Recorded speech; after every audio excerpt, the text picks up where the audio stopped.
स्वागत है आपके हिंदी विद कंजूस सर में पहले क्लास में। दोस्तों जैसे कि जो हमारे एमपी में चल रहा है, जो मूवमेंट चल रहा है, तो वहाँ पे ट्विटर पे जो हम लोग अभियान चला रहे हैं तो उसमें आप हिस्सा लें, जिसमें आप 3 टैग्स हैशटैग के साथ चल रहा है। MP speak up for MP PSC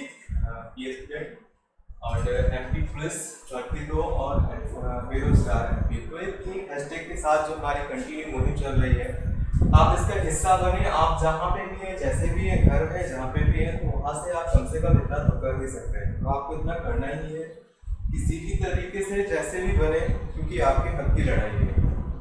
okay, तो हम इसी के साथ स्टार्ट करते हैं अपने लेक्चर्स को। लेक्चर नंबर 3 है हमारा, जिसमें हम वर्णमाला में चल रहे थे, अर्थात क्लासिफिकेशन हम चल रहा था। क्लासिफिकेशन मौखिक कहाँ पे थे हम स्वर के क्लासिफिकेशन में। इसके पहले जो हमारे बैक टू बैक क्लास हुई है, जो वहाँ क्लासिफिकेशन में हमने सबसे पहले कांतानुसार गुरु के अनुसार क्लासिफिकेशन पढ़ चुके हैं, जातिगत आधार पे भी पढ़ चुके हैं, और एक ओष्ठावृत्ति के आधार पे भी हम क्लासिफिकेशन को कंप्लीट कर चुके हैं। आज की क्लास में हम और नेक्स्ट स्टेप पे ले चल रहे हैं। आपको जो क्लासिफिकेशन और भी बचे हैं एक दो, उनको हम कंप्लीट करेंगे। तो आज आप बने रहिए और देखें आप क्लासिफिकेशन का नेक्स्ट वाला पार्ट, जिसको हम कंप्लीट करेंगे आज के लेक्चर्स में। तो दोस्तों आज हम स्वर को कंप्लीट कर देंगे, और स्वर के बाद जो हमारी नेक्स्ट क्लास होगी वो नेक्स्ट स्टेप पे हम देखेंगे कुछ नए टॉपिक्स के साथ। तो हम चल रहे हैं आपको क्लासिफिकेशन में, अर्थात स्वरों के वर्गीकरण में। और वर्गीकरण को जब हम देख रहे थे, तो आज हम नेक्स्ट वर्गीकरण ले रहे हैं, जिसमें हम आपको लेके चल रहे हैं उच्चारण। समझिएगा, उच्चारण या मात्रा। मतलब यहाँ पे बात की जा रही है उच्चारण या मात्रा। यहाँ से क्वेश्चन बनना है, एक्चुअल में यहाँ से क्वेश्चन हो सकता है कि एमपीएससी प्री में आपसे पूछा जाएगा। उच्चारण या मात्रा का मतलब है कि जो यहाँ पे उच्चारण यानी आपके माउथ से जो आवाज निकलती है, ये आपके ओंठ होते हैं, इनके से बीच वाला स्पेस, ये आपके जो ओंठ होते हैं, जब आप बोलते हो तो बोलने के दौरान यहाँ से यानी मुंह से वायु निकलती है। क्या निकलती है दोस्तों? वायु। अब डिपेंड करता है कि वायु कितनी निकल रही है, वायु कम निकल रही है, वायु ज्यादा निकल रही है, वायु हद से ज्यादा निकल रही है।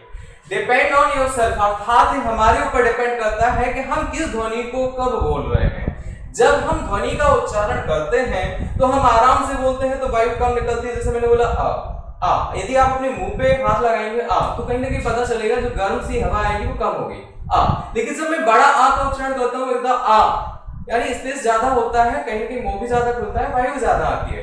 तो यहाँ पे बात हुई कि यहाँ पे सेकंड स्टेप पे तो हमने कहा ज्यादा वायु निकली। तो उच्चारण का मतलब है समय से, मात्रा का मतलब है समय से। अर्थात ये कहता है कि जब हम किसी स्वर का उच्चारण करते हैं तो कितनी वायु निकलती है, तो डिपेंड करता है समय के आधार पे। तो यहाँ पे जब हम बात करते हैं तो दोस्तों एक क्लासिफिकेशन होता है 3 टाइप से, अर्थात number 1, number 2 and number 3। Number 1 पे जब हम बात करते हैं तो इसको एक को बोलते हैं ह्रस्व स्वर, दूसरे को बोलते हैं हम दीर्घ स्वर, और तीसरे को हम बोलते हैं प्लुत स्वर। प्लुत स्वर, कंफ्यूज नहीं होना है। दीर्घ स्वर को जो हमने पढ़ा है एज इट इज वही है, कोई फर्क नहीं। यहाँ पे देखिए, आप यहाँ पे 3 प्रकार है उच्चारण या मात्रा के आधार पे। पहला आपका ह्रस्व है, दूसरा आपका दीर्घ, तीसरा प्लुत है। फिर से मैं आपसे बोल रहा हूँ, यहाँ से क्वेश्चन बनने की संभावना है, अर्थात प्लुत स्वर आपसे पूछा जा सकता है। इसको आपको अच्छे से देखना है। सबसे पहले ह्रस्व स्वर। ह्रस्व का मतलब होता है दोस्तों छोटा। आपको पता है ह्रस्व का मतलब भी होता है छोटा, लेकिन दीर्घ का मतलब बड़ा, प्लुत का मतलब बहुत बड़ा। इस तरीके से हम याद रखेंगे, अर्थात छोटा, बड़ा, बहुत बड़ा। एक फैमिली में 3 पर्सन होते हैं। सपोज इनकेस हम मान लेते हैं नंबर 1, नंबर 2 ये छोटा भाई है, ये बड़ा भाई है, नंबर 2 एंड नंबर 3 ये 3 पर्सन होते हैं, अर्थात 3 भाई बहन या भाई है। तो ये 3 यानी नंबर 1 छोटा है, बीच का है और सबसे बड़ा। इसी तरीके से हम कहते हैं जब हम वायु का उच्चारण करते हैं तो कभी वायु कम निकलती है, कभी ज्यादा निकलती है, कभी हद से ज्यादा निकलती है। तो हमने 3 पार्ट्स में डिवाइड किया, अर्थात आ और आ, इस तरीके से, यानी हम कहते हैं 3। तो अब स्वर कितने हैं दोस्तों? आपकी वही स्वर है, अर्थात अ, ई, उ,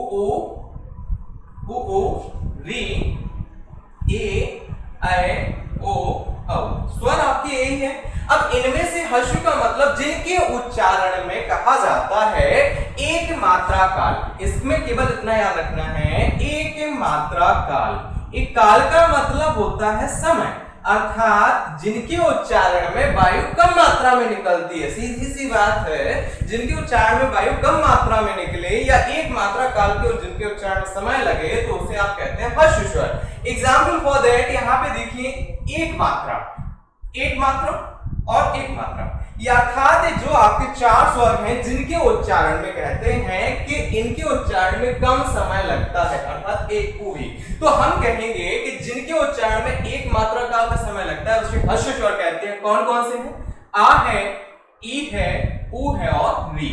ये चार आपके ऐसे स्वर हैं जिन्हें आप हर्ष स्वर कहते हैं। अर्थात इनके उच्चारण में कितनी मात्रा? एक मात्रा काल का समय लगता है, अर्थात जिनके उच्चारण में वायु कम निकलती है। आप बोल के देखें, आ, ई, ऊ, री, तो आपको देख पता चलेगा कि वायु कम निकल रही है। देन कब?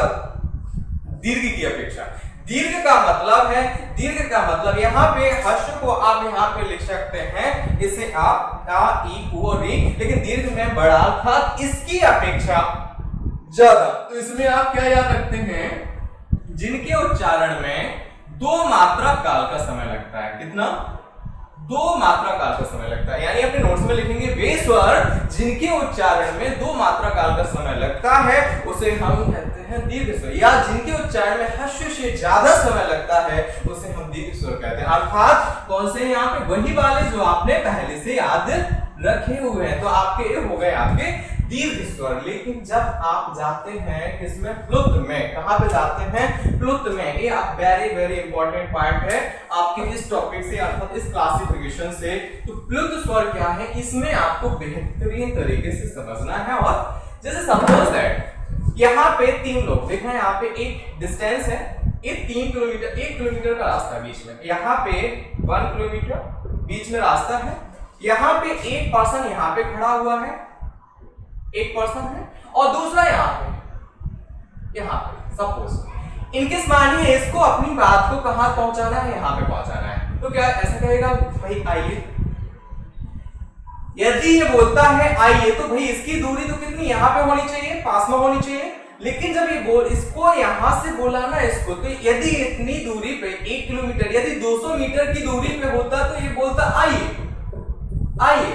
लेकिन जब यदि ये 500 मीटर की दूरी पे होता तो बोलता आइए, यानी यहाँ पे थोड़ी आवाज की क्या बढ़ा था, कहीं की फ्रिक्वेंसी बढ़ा था, लेकिन ये तो पूरा 1 किलोमीटर दूरी पे। दोस्तों यदि 1 किलोमीटर की दूरी पे है तो फिर ये क्या करेगा? सीधा चिल्लाएगा कि कहेगा आइए, यानी पीछे वाली ध्वनि को कंटिन्यू खींचने का काम करेगा। अर्थात प्लुत का मतलब ये होता है कि सबसे ज्यादा समय लगना, अर्थात कहा जाए हर्ष से या कहा जाए दीर्घ से, इन सबसे ज्यादा क्या निकलती है? ज्यादा समय तक वायु निकलती है। तो प्लुत स्वर क्या कहते हैं कि हर्ष से द्विगुना समय लगता है। अर्थात क्या है, इसमें आप लिखते हैं वे स्वर जिनके उच्चारण में हर्ष से द्विगुना समय लगता है। कितना लगता है? द्विगुना समय लगता है, उन्हें आप कहते हैं हर्ष स्वर। इसे त्रिमात्रिक स्वर भी कहते हैं। क्या लिख सकते हैं आप? दूसरा त्रिमात्रिक स्वर भी कहते हैं। दूसरी चीज आई, त्रिमात्रिक स्वर भी कहते हैं। तीसरी चीज इसमें क्या मिलेगी कि भाई हर्ष से तिगुना मिला, त्रिमात्रिक स्वर कहते हैं। क्या चिन्ह है? तो आप इसको, इंग्लिश का ये एस होता है, हिंदी का 3 होता है, यानी 2 इसके चिन्ह आप हिंदी में से 3 से रिप्रेजेंट करते हैं, लेकिन इंग्लिश में जो आप लिखते हो सिंबल तो एस। अब इसका यूज कहां पे हुआ है? तो दोस्तों इसके बारे में यदि आप और अच्छा थोड़ा जानना चाहते हैं तो इसका यूज पहले आप वैदिक संस्कृत में देखते हैं। अर्थात वैदिक संस्कृत के 2 रूप मिलते हैं आपको, एक वैदिक है, एक लौकिक है। तो वैदिक संस्कृत में इसका यूज मिलता है। अब आपके पास आप कहेंगे कहां पे? तो भाई आप रामायण उठा के देख लीजिए, कहीं पे मिल जाएगा जहां पे आप सुबह सुबह जो अपने घर में ओम का उच्चारण होता है ना, वो इस तरीके से होता है। तो ये ओम है ना, यानी ये ध्वनि को कंटिन्यू खींच रहा है, अर्थात ये आ का उच्चारण है। तो यहाँ पे इस तरीके से आप कहते हैं ये वैदिक संस्कृत में त्रिमात्रिक स्वर है। और यह कहां पे वर्तमान में कहां प्रयोग हो रहा है? तो वर्तमान में दोस्तों आप देखते हैं ना, जो हमारे वर्तमान में जो हमारे सीरियल्स चलते रहते हैं, सासवी को तो वहां पे देखते हैं जब वो कहते हैं ना बहु उ, मतलब ओ की आवाज को खींच रहे हैं, तो ये वर्तमान में जो हमारे नाटक होते हैं, संवाद होते हैं, वहां पे इसका प्रयोग करते हैं। बाकी वैसे आपके हिंदी व्याकरण में नहीं। तो यहाँ पे आप इसके बारे में इतनी सारे फैक्ट याद रख सकते हैं। अर्थात हर्ष स्वर से द्विगुना अर्थात 3 मात्रा काल का समय लगता है, इसी कारण इसे त्रिमात्रिक स्वर भी कहते हैं।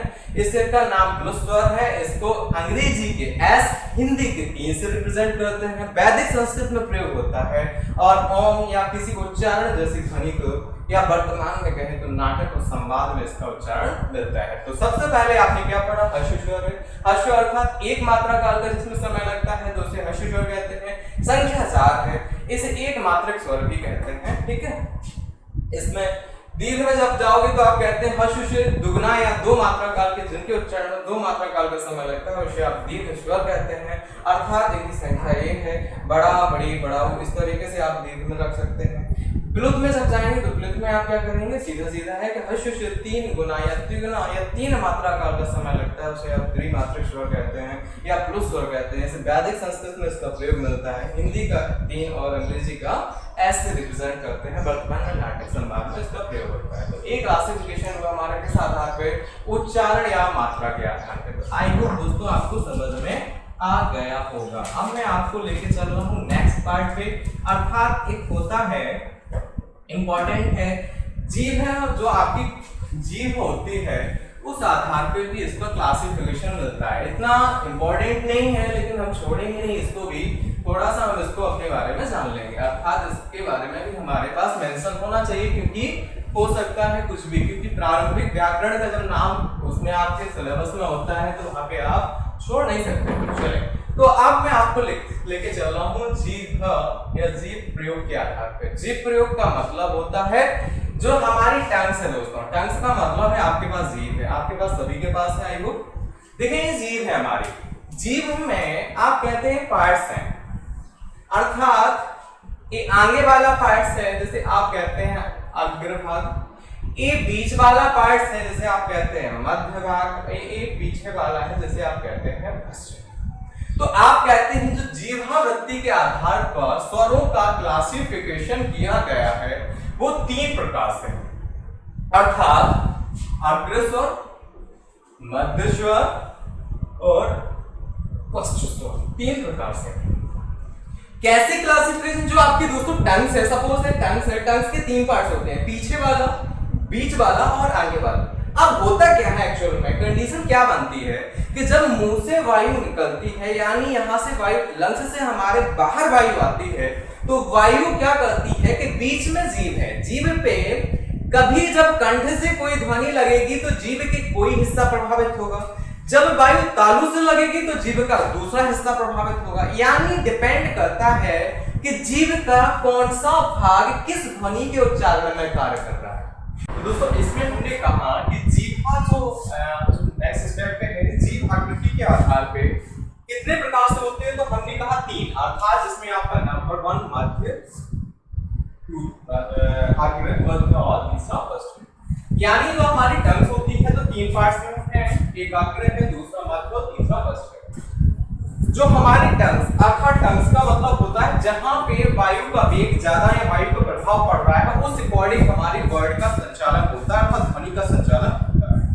तो ध्वनि का संचालन यानी अग्र, मध्य, पश्चिम। तो यहाँ पे हम कहते हैं जीवाकृति के आधार पे 3 प्रकार है जिसमें पहला अग्र, दूसरा मध्य, तीसरा पश्चिम। तो अग्र स्वर वे स्वर कहलाते हैं जिनका उच्चारण आप कहते हैं जिनका उच्चारण जीभ के अग्रभाग से होता है, जिनका उच्चारण जीभ के अग्रभाग से, अग्र यानी आगे वाले से, अर्थात वायु कहां पे प्रेशर करती है? इस भाग पे प्रेशर करती है। तो यहाँ पे ये फोल्ड निकलता है, अर्थात जीभ जब इधर उधर ऐसे होती है तो इसके ऊपर वायु का प्रभाव पड़ता है। तो इससे अपन कहते हैं कि जिनके उच्चारण में जीभ का अग्रभाग काम करता है तो उसे हम क्या कहते हैं? अग्र स्वर कहते हैं। कौन कौन से हैं? तो दोस्तों यहाँ पे 4 स्वर आते हैं, अर्थात अब आप कहेंगे ई और अर्थात आप कहते हैं कैसे याद रखेंगे? तो इनमें मात्राओं वाली इस तरीके से याद रखिए। मात्राएं देखो मात्राएं वाले आपके अग्रस्वर, अर्थात जैसे भी याद रखते हैं। संख्या कितनी है? संख्या दोस्तों इनकी 4। ये संख्या कितनी है? 4 है। तो यहाँ पे आपके अग्र का मतलब है जिनके उच्चारण में जीभ का आगे वाला भाग कार्य करता है, उन्हें आप अग्रस्वर कहते हैं। अर्थात जब आप उच्चारण करते हैं आ ई, आप बोल के देखिए ई, जब ई बोलते हैं तो जीभ ई, यानी जीभ का जो आगे वाला भाग है वो प्रेशर के साथ इस तरीके से आता है ई ए। अर्थात कहते हैं जीभ का आगे वाले भाग से उच्चारित होने वाले वर्णों को या ध्वनि को आप क्या कहते हैं? स्वर कहते हैं। लेकिन कौन से स्वर? अग्र। लेकिन जब मध्य में आते हैं आप, तो मध्य का मतलब होता है कि जिनके उच्चारण जीभ का, जिनका उच्चारण कहां से? जिनका उच्चारण जीभ के मध्य भाग से, जीभ के कहां से? मध्य भाग से किया जाता है, उन्हें आप क्या कहते हैं? मध्य स्वर कहते हैं। मध्य स्वर अर्थात केवल और केवल आ का उच्चारण होता है मध्य से। अर्थात संख्या कितनी है? संख्या है दोस्तों केवल और केवल मध्य। अर्थात आप बोले आ, जब आ बोलते हैं तो जीभ आ, मुंह इतना खुल जाता है, जीभ बीच की बीच बनी रहती है, तो इसे आप कहते हैं आ। लेकिन जब बड़ा बोलते हैं तो मुंह के आकृति में परिवर्तन, जब बोलते हैं आ यानी परिवर्तन होता है, तो आप कहते हैं जीभ का मिड वाला पार्ट ना तो ऊपर आपका छुआ होता है ना नीचे वाले सरफेस पे, मतलब इस तरीके से ऐसे आ। लेकिन जब बोलते हैं आ तो जीभ आ मतलब खुल जाती है, तो इसको आप बोल रहे हैं मध्य स्वर। लेकिन पश्चिम में अर्थात जिन स्वरों का अब रटना नहीं है, जिनमें मात्राएं हैं वो अग्र बीच में छोटा है, जितने भी हैं वो पीछे वाले, यानी जिनका उच्चारण क्या लिखेंगे आप इसमें? जिनका उच्चारण जीभ के पश्चिम भाग से या पीछे वाले भाग से होता है। क्या लिखेंगे? जीभ के पीछे वाले भाग से होता है, उन्हें आपने क्या कहा? पश्च स्वर का। संख्या वो कौन से आ जाएंगे? बड़ा आ जाएगा, ई चलेगा, ए चलेगा, ऊ और ऊ आ गया, वी भी आप आ सकता है, और यहाँ पे आप क्या ले सकते हैं? ओ ले सकते हैं। इस तरीके से आप ये लिखेंगे पश्च स्वर में, पश्च स्वर आपके हो गए। वी को आप इंक्लूड ना भी करें तो भी आप यहाँ पे चल सकता है। तो ये आपके रहे हैं कितने? ये अग्र अर्थात आगे वाले से, मध्य यानी बीच वाले से, और पीछे वाले से अर्थात पश्च। तो जिनका उच्चारण आगे वाले हिस्से से होता है उन्हें अग्र स्वर कहते हैं। जिनका उच्चारण जीभ के बीच वाले हिस्से से होता है तो उसे आपने क्या कहा? मध्य स्वर कहते हैं। जिनका उच्चारण पीछे वाले हिस्से से हुआ तो उन्हें पश्च स्वर। अग्र में कौन से? ई ए है। मध्य में कौन सा है? आ। बाकी सारे के सारे कहां पे आप रख देंगे? पश्च स्वर पर रख देंगे। तो आई होप आपको ये क्लियर हो चुका होता है। लिखेंगे क्या? जिनका उच्चारण जीभ के अग्र भाग से होता है उन्हें अग्र स्वर कहते हैं। ई ए संख्या 4 है। जिनका उच्चारण जीभ के मध्य भाग से होता है आ है, संख्या 1 है। जिनका उच्चारण जीभ के पश्च भाग से होता है, पीछे वाले भाग से होता है, उसे आप पश्च स्वर कहते हैं। इस तरीके से आपको इनको मेंशन करना है। ओके, ये आपको हमारा जीभ के आधार पे या जीभ में जो हमारी टंग्स होती है उस आधार पे हमारा क्लासिफिकेशन कंप्लीट। अब मैं आपको और एक क्लासिफिकेशन पे लेके चल रहा हूँ। जो हमारा माउथ होता है दोस्तों, मुंह होता है, हमारा जो मुंह है, हमारे जो मुंह की आकृति है, ये आकृति बड़ी खतरनाक बनती है। मतलब आपने देखा होगा कि बहुत सारे लोग बड़े अच्छे मूवी बना लेते हैं, कुछ लोग बड़े बुरे मूवी बनाते हैं, यानी मुंह के ऊपर डिपेंड होता है कि कौन कैसा बनाता है। तो देखें आप नेक्स्ट जो है आपका है वो मुखाकृति के आधार पे। मुखाकृति का मतलब होता है दोस्तों मुख की आकृति। अब आजकल जब सेल्फी लेते हैं तो आपने देखा होगा बहुत सारे लोग अपने अपने मुंह को बड़ा अच्छा भी बना लेते हैं, कुछ लोग ऐसा बना लेते हैं कि कोई देखना नहीं चाहता है। मुखाकृति के आधार पर जब क्लासिफिकेशन करते हैं तो क्लासिफिकेशन होता है 4 टाइप से। अर्थात कैसे? जैसे ए है सपोज दैट मुंह का मतलब आपकी औंठसिया है या जो आपका यहाँ से दिखाया जाता है ये वाला, तो ये पूरा मुंह इस तरीके से खुलता है। लेकिन जब कभी इसको हम इतना खोलते हैं, कभी हम इसको इतना खोलते हैं, और कभी हम टोटल ऐसा पूरा रहता है, मतलब इतना बीच वाला पूरा केवल और केवल वायु निकले इतना। यानी ये डिपेंड करता है उच्चारण पे। हम जब बोलते हैं तो हमने कहा जब पूरा खोल दिया पूरा खोलने का मतलब है हमारे जॉइंट पूरा खुलना। हमने कहा सबसे पहले मुखाकृति के आधार पर कितने वर्गीकरण कितने प्रकार से, तो आप कहते हैं 4। पहला है विवृत, दूसरा है अर्धविवृत, दूसरा है अर्धविवृत, तीसरा है समृद्ध और चौथा है अर्धसमृद्ध। दोस्तों यहां से आपका इंपॉर्टेंट पार्ट्स है, बिकॉज क्योंकि ये थोड़ी सी डिफरेंट ध्वनियां हैं, इनके बारे में कम आप लोग देखते हैं पढ़ते हैं, तो यहां से आयोग पूछ सकता है, क्योंकि आयोग पूछता आपके उसी पार्ट्स में से है जहां आप लोग पढ़ते हैं, लेकिन ये चीजें आप लोग इतना ध्यान नहीं देते हैं, तो इनको भी आपको पढ़ना है, अर्थात इनको भी बारे में आपको जानना है। तो ये आपका विवृत, अर्धविवृत, समृद्ध और अर्धसमृद्ध। अब मैं आपको यहाँ पे लेके चल रहा हूँ, ये जो मैंने यहाँ पे डायग्राम में संरचना बनाई है। दोस्तों आपका मुंह सपोज ये है, मतलब आपका जो मुंह मतलब मैं ए वाला पार्ट्स बना रहा हूँ जो ए वाला है, अब ये पूरा इतना खुलता है, यहाँ पे जॉइंट है सपोज, तो एक कंडीशन तो है पूरी खोलना, इससे ज्यादा नहीं खोल सकता मैं, आप भी खोलेंगे, यहाँ पे आप इतना खोलेंगे, अब आपको जब इतना खोलेंगे इससे ज्यादा खोलेंगे तो ये फट जाएंगे यहाँ पे कंडीशन, फिर तो बड़ी दिक्कत आ जाएगी, डॉक्टर को बुलाना पड़ेगा। मारना नहीं है इनको, बल्कि हमें क्या करना है कि जब हम इस स्वरों का उच्चारण करते हैं तो ये अपनी आकृति अलग अलग रूपों में खोलते हैं। तो कभी जब पूरी खोलते हैं, पूरी का मतलब विवृत, विवृत यानी विस्तृत, क्या होता है इसका मतलब विस्तार, विस्तार से खुलना, यानी इसको बोलते हैं ओपन। क्या बोलते हैं इसको? ओपन। विवृत का मतलब होता है विस्तार से खुलना, यानी ये कंडीशन कौन सी दोस्तों? विवृत, यानी पूरी खुलती है।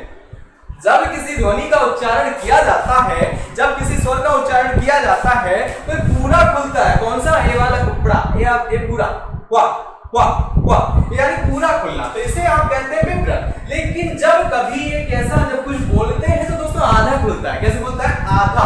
आधा का मतलब होता है हाफ ओपन। क्या होता है? हाफ में ओपन। हाफ ओपन कैसे? मीन्स टू से इतनी कंडीशन, यानी आप ये पूरा खुलता है, पूरे से थोड़ा कम। मेरा मुंह कितना खुलता है, लेकिन अब कितना खुल रहा है? इतना खुल रहा है, तो हाफ ओपन।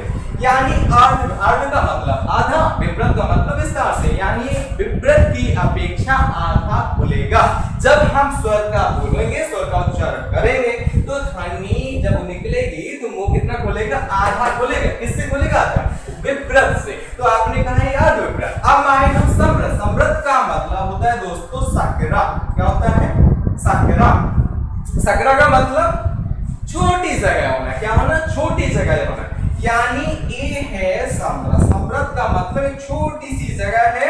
इस छोटी सी जगह से कहते हैं ना दरिया बहुत छोटा है और पार करके जाना है, ये वही कंडीशन, यानी छोटी सी जगह। कुछ लोग होते हैं ना, आप चाय पिएंगे, मतलब बोलते हैं ना आप चाय पिएंगे, तो बोलेंगे नहीं, मतलब जब आप कहीं अपने रिलेशनशिप में जाते हैं तो आपसे पूछते हैं आप चाय पिएंगे, बड़े सब पे बनते हैं आप लोग नहीं, यानी ये वही वाले कंडीशन है, ये नहीं वाले कंडीशन है। लेकिन आप घर पे होंगे तो अरे कुछ के पिएंगे। तो यहाँ पे आप कहते हैं समृद्ध का मतलब होता है सकरा। सकरा का मतलब छोटा स्थान, अर्थात जब आप किसी स्वर का उच्चारण करते हैं, किसी आप वर्ण या ध्वनि को बोलते हैं, तो यहाँ पर ये क्या होती है? मुंह की आकृति कम खुलती है। इस कम खुलने को ही, लेकिन इतनी जरूर खुलती है जिससे वायु निकले। जैसे आपने देखा होगा जब शर्मा के आप बोलते हो नहीं, मतलब छोटी आवाज नहीं निकले, तो भाई आवाज मतलब लगाइए नहीं, तो भी आवाज आने के लिए क्या निकल रही? वायु। यदि ये बंद रहे, अब मुझे बोलना है, नहीं बोल पा रहा ना, यानी वायु निकलना है। तो वायु निकलने के लिए स्थान तो होगा, वायु निकलने की, वायु बिना वायु निकले ध्वनि नहीं आती है दोस्तों, अच्छे से याद रखें। तो वायु निकलने के लिए ध्वनि को निकलने बोलने के लिए वायु का निकलना आवश्यक है। तो आप कहते हैं कि इतनी आकृति खुलती है कि जिससे वायु बाहर आ सके। तो आपने कहा समृद्ध का मतलब होता है सकरा, यानी इसे बोलते हैं आप क्लोज। क्या बोलते हैं आप इसे? क्लोज। क्लोज यानी बंद ही है, लगभग बंद है, लेकिन वायु बाहर आई। अब आए अर्धसमृद्ध। अर्धसमृद्ध का मतलब है आधा। आधा का मतलब ये कह रहा है थोड़ा सा अपोजिट, इसको कर दो। आधा का मतलब है समृद्ध की अपेक्षा थोड़ा सा क्या होना? खुल जाना, हाफ किलो, आधा बंद, हाफ किलो। यानी आपने कहा 4 टर्मोलॉजी लिखी है, जिसमें मैंने लिखा है है विपरीत, विपरीत का मतलब ओपन, ओपन यानी विस्तार से पूर्णतः आपकी मुंह की आकृति इस तरीके से खुल जाना। और विपरीत यानी हाफ ओपन, जब आप स्वर को बोलते हैं तो आधे खुलते हैं। फिर आपने कहा विपरीत, तो आपने कहा पूरा का पूरा बंद, लेकिन वायु स्थान निकले, वायु को निकलने के स्थान होगा, तो इस तरीके से आपने कहा अर्ध विपरीत तो थोड़ा सा खुल जाना, किसकी अपेक्षा? समृद्ध की अपेक्षा। लगभग लगभग समृद्ध में बंद ही होता है, लेकिन वायु निकलने के लिए स्थान होता है, लेकिन अर्ध समृद्ध में क्या होता है? थोड़ा सा खुल जाता है, किसकी अपेक्षा? समृद्ध की अपेक्षा। तो आप कहते हैं चार टर्मिनोलॉजी है, अच्छे से दिमाग में बिठाइए आप फिर से। समृद्ध का मतलब है पूरा का पूरा बंद होना, लेकिन इतना खुलना जिससे कि वायु बाहर निकल सके। अर्ध समृद्ध का मतलब होता है समृद्ध की अपेक्षा थोड़ा सा खुल जाना, जिससे कि वायु तो बाहर निकलेगी। विपरीत यानी पूरा पूरा खुलना, जितने की क्षमता है। अर्ध विपरीत यानी उतना खुलना जितने की विपरीत से कम। अर्थात आप कहते हैं कि सबसे पहले कौन से वर्ड आते हैं। तो दोस्तों तैयार हो जाओ मेरे साथ अपने अपने मुंह को खोलने के लिए, क्योंकि आप खोलेंगे तभी तो आपको याद रहेंगे। यदि आपने खोला नहीं तो कुछ भी याद नहीं रहेंगे। खोलने का मतलब मुंह से है। चलें, हंसना नहीं है। चलें, यहाँ पे हम बात कर रहे हैं विपरीत को। विपरीत कहता है टोटल खुल जाना। टोटल खुल जाने का मतलब क्या? खुल जाना, टोटल मुंह खुल जाना। अर्थात आप कहते हैं वे स्वर, इसमें क्या लिखते हैं आप? वे स्वर जिनके उच्चारण में क्या होती है? मुखाकृति या मुख की आकृति संपूर्ण खुल जाती है। क्या खुल जाती है? संपूर्ण खुल जाती है। उन्हें आप क्या कहते हैं? विपरीत स्वर कहते हैं। विपरीत को इंग्लिश में ओपन कहते हैं, जिसका अर्थ विस्तृत होता है। ध्वनि कौन सी है, यानी स्वर कौन से है? इंपॉर्टेंट पार्ट से एक अब बोल के देखेंगे, अपना अपना मुंह देखें। अब आप कहेंगे कैसे देखना है, तो देखना नहीं है दोस्तों, महसूस करना है। आपके पास एक हाथ है, उस हाथ को अपने मुंह पे रखो और फिर बोलो मेरे साथ। अब ये नहीं बोलना है कि वी वांट जस्टिस। आ, देखिए आ, रखें अपना हाथ आ। अभी आ बोला तो मैंने इतना खोला, मैंने अब देखना आ को बोला मैंने इतना खोला, आपका मुंह, मेरा मुंह कितना खोला? इतना। आप भी अपना अपना खोलना है। अब मैं बताओ आ, मेरा इतना खुला। अब भाई ये मत कहना कि कुछ आप लोग बोले सर मेरा तो इतना खुल रहा है, मेरा इतना खुल रहा है। भाई आपकी जितनी क्षमता होगी उतना ही खुलेगा, लेकिन हाईएस्ट खुल रहा है मेरा इतना हाईएस्ट। अब मैं इससे ऊपर नहीं, तो यहाँ पे मैंने बड़ा, अब मैं ई बोलता हूँ ई में तो छोटा ही खुल रहा है। ई में भी इतना ओ तो गोली हो रहा है, ओ नहीं खुल रहा है। ए नहीं, आई ओ औ।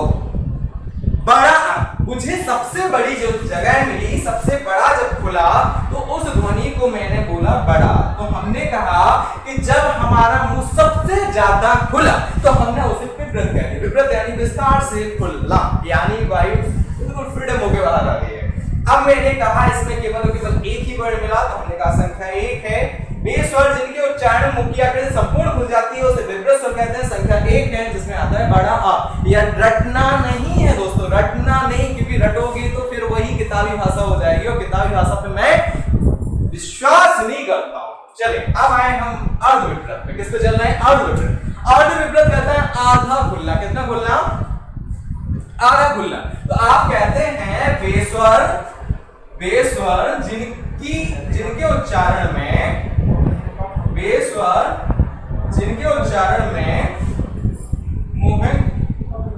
मुंह की आकृति विपरीत से आधी खुलती है। क्या खुलती है? आधी खुलती है। कितनी खुलती है? आधी खुलती है। अर्थात विपरीत में विस्तार से पूर्ण खुल जाती है, लेकिन अर्ध विपरीत में क्या होती है? आधी खुलती है। तो ऐसे स्वरों को आप कहते हैं अर्ध विपरीत। जैसे आप कहते हैं हाफ ओपन, क्या बोलते हैं? हाफ ओपन यानी आधा खुलना। आधा खुल करके ये बनती है अर्ध विपरीत, जिसे आप हाफ ओपन बोलते हैं। अब ऐसी कौन सी है? तो दोस्तों आप कहते हैं सबसे बड़ा मिला था आपको कौन सा? सबसे बड़ा आपको मिला था कौन सा? आपको मिला था बड़ा आ। और बड़ा आ के नीचे क्या था? छोटा आ। तो छोटा आ में डेफिनेटली कौन भैया आएगा? यहाँ पे छोटा आएगा। क्या आएगा? छोटा आएगा, आएगा और आएगा। यहाँ पे अर्ध विपरीत जो स्वर है वो यहाँ पे आते हैं आपके कौन से अर्धविपरीत में आ, आए, औ। 3 वर्ड अर्थात संख्या कितनी है? 3 है। आ, आए, औ। ये आपके अर्धविपरीत हो गए। कौन से हो गए? अर्धविपरीत स्वर हो गए। अब अपन चलेंगे नेक्स्ट, अर्थात नेक्स्ट में चलेंगे हम समृद्ध पे।